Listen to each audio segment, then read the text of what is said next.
참 예수님, 오늘은 2월 28일 연중 제8주간 월요일입니다. 오늘 복음에서 예수님께서는 부자 청년을 만나셨습니다.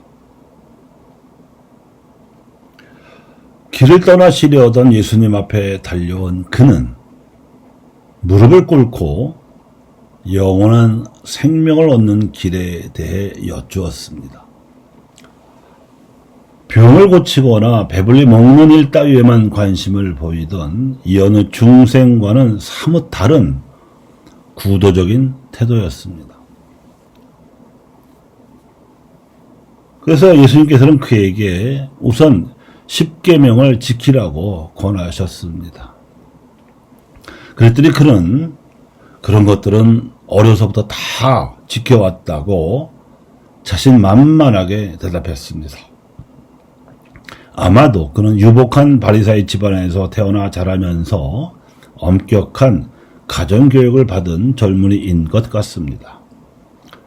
그러자 예수님께서는 그를 대견스럽게 여기시면서도 한마디를 덧붙이셨습니다. 너에게 부족한 것이 하나 있다. 가서 가진 것을 다 팔아 가난한 이들에게 주어라. 그러면 하늘에서 보물을 차지하게 될 것이다. 그리고 와서 나를 따라라.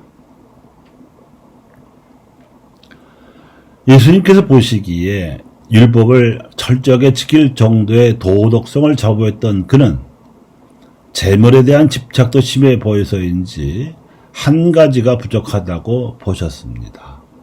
그것은 가난한 이들과의 나눔이었습니다. 이는 그 당시 돈을 좋아했던 유다교의 엘리트 계층 모두에게 해당되는 것이기도 했습니다.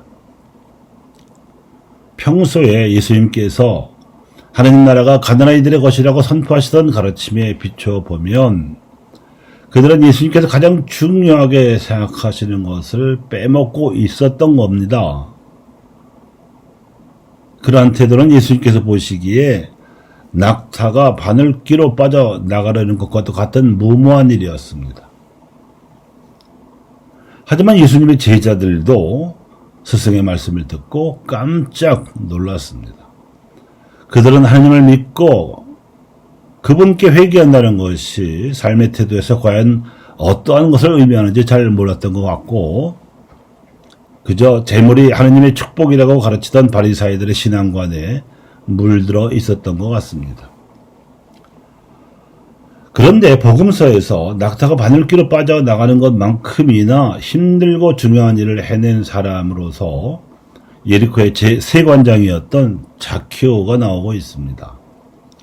그는 거의 전 재산을 가난한 이들에게 나눠주겠다고 자신의 집을 찾아주신 예수님 앞에서 공개적으로 선언을 했습니다.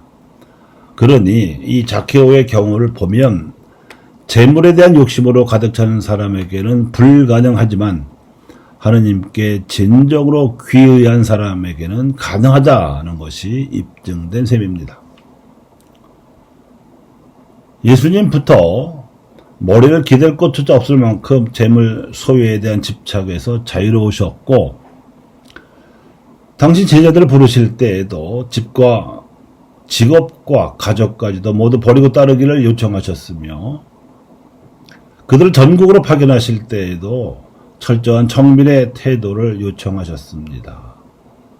그렇게 하더라도 곳곳에 흩어져 살고 있는 토박이 지지자들이 그들을 환대해 줄 것이었습니다.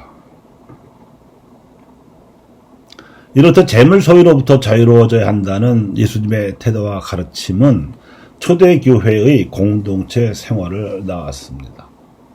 초대교회 신자들은 모두 함께 지내며 모든 것을 공동으로 소유하였고 재산과 재물을 팔아서 모든 사람에게 저마다 필요한 대로 나누어 주곤 하였기 때문에 그들 가운데에는 궁핍한 사람이 하나도 없었습니다. 반면에 과부들의 가설을 등쳐먹으면서 의로움과 자비와 신의 같은 가치를 무시하는 바리사이들에 대해서는 추상같이 꾸짖으셨습니다. 이것이 예수님과 그분을 믿고 따르는 이들의 교회가 걸었던 정통 노선입니다. 예수님을 찾아온 그 부자 청년이 처음에 그분을 부른 호칭은 선하신 선생님이었습니다. 그래서 예수님께서는 어찌하여 나를 선하다고 하느냐? 하느님 한 분 외에는 아무도 선하지 않다고 바로 잡아 주셨습니다. 이러한 예수님의 말씀 속에는 그 당시 유대교에서 최상급에 속하는 인물이 행해온 선행의 허접한 수준에 대한 판단이 들어 있습니다. 유복하게 살면서도 가난아이들과 나누면 외면하던 그 사람, 그래도 자신들은 의롭고 선하다고 자처하면서 영원한 생명까지 얻어 누리려던 이 부자 청년의 처지는 물질적으로 풍요로워진 문명을 일으켰을 뿐만 아니라 나름대로 도덕적인 삶을 살고 있다고 자부하고 있지만 하느님의 선에는 턱없이 못 미치는 삶을 영위하고 있는 많은 현대인들을 상징하고 있습니다. 그런데 자기의 양심에 입각한 도덕성만으로 재물에 대한 탐욕에서 벗어난다는 것은 어렵습니다. 마귀가 소유욕을 미끼로 해서 잡아당기고 있기 때문입니다. 신앙인들도 이런 어중뛰기 인생들 가운데서 살아가고 있기 때문에 재물의 결핍에 대한 공포에서 해방되려면 소유욕을 미끼로 유혹하는 마귀와의 고리를 끊어내고 부활신앙으로 살아가야 합니다. 오늘 독서에 나온 베드로 사도의 권고이지요.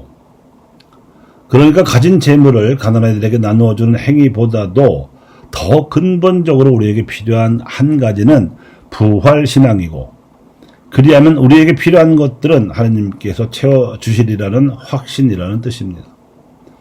초대 교회 신앙들이 입증해 보였듯이 하나님을 믿는 이들끼리 부활신앙으로 서로 나누는 삶이 그 해답입니다.